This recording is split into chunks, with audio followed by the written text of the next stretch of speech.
Hello friends. सो इस महीने हम head and neck cancer oesophageal cancer awareness month celebrate कर रहे हैं और इसी में आज महीने के लास्ट दिन में आज हम बात करेंगे टेस्टिकुलर कैंसर की, क्योंकि हम टेस्टिकुलर कैंसर अवेयरनेस मंथ भी ये है। तो टेस्टिकुलर कैंसर से रिलेटेड मैं कुछ बातें जो एक कॉमन मैन को पता होनी चाहिए वो बातें मैं करूँगा।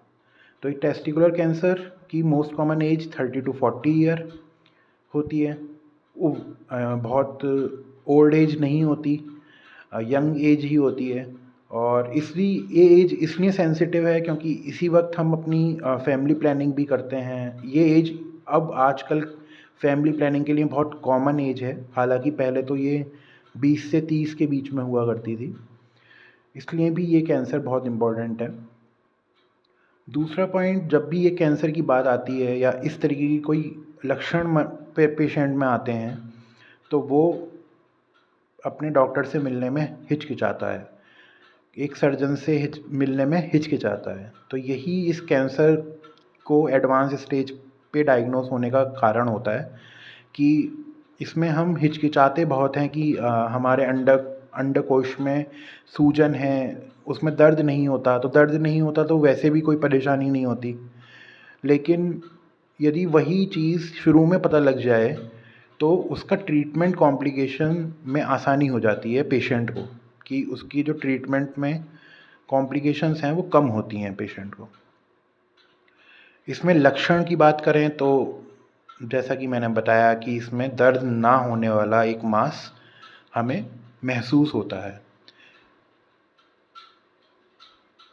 और इन्वेस्टिगेशंस में मैं एक पॉइंट बताना चाहूँगा कि इन्वेस्टिगेशन कुछ ही कैंसर्स की ऐसी होती है कि जिसमें हम बायोप्सी नहीं करते हैं, जैसे टेस्टिस हो गया, ओवरी हो गया, और एक दो कैंसर और होते हैं जिनकी मैं कभी और बात करूँगा।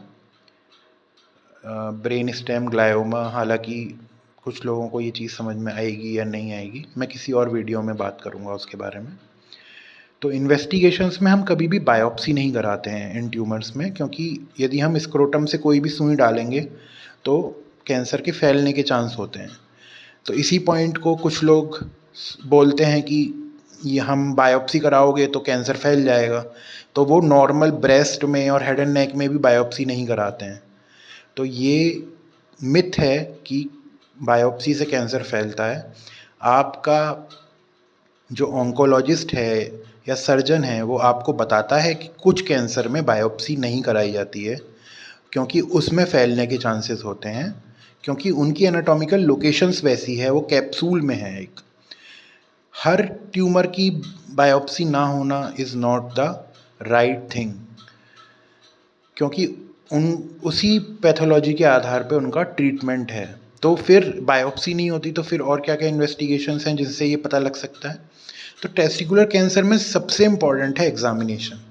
इसको हम हाइड्रोसील से बहुत कंफ्यूज करते हैं, इसीलिए इसकी बायोप्सी सब करते हैं कि हाइड्रोसील का ऑपरेशन करने जाते हैं, स्क्रोटम पे इंसिजन लगाते हैं और वो बाद में पता चलता है कि ये तो टेस्टिकुलर कैंसर था।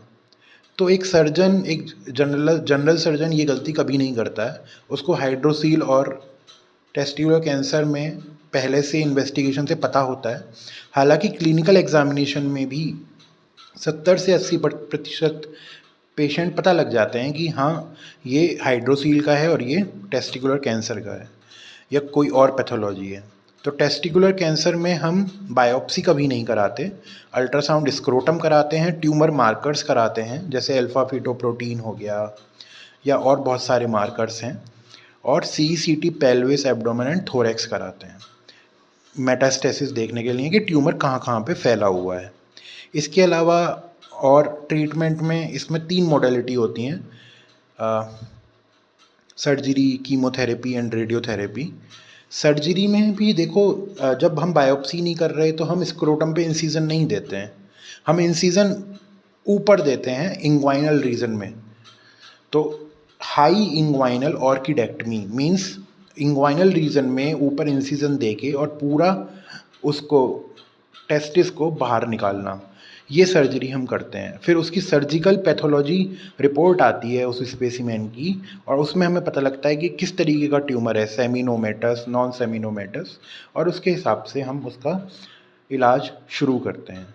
तो यही टेस्टिकुलर कैंसर में बात जानने वाली है कि कभी भी किसी भी तरीके के इस तरीके के लक्षण आपको महसूस हो रहे हैं तो उसमें हिचकिचाइए नहीं।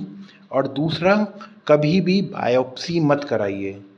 बायोप्सी कराने का मतलब है कि आप उस स्टेज को बढ़ा रहे हैं। वो यदि स्टेज 1 का कैंसर है तो उसको आप स्टेज 3 में कन्वर्ट कर रहे हैं। इसके अलावा लास्ट में मैं एक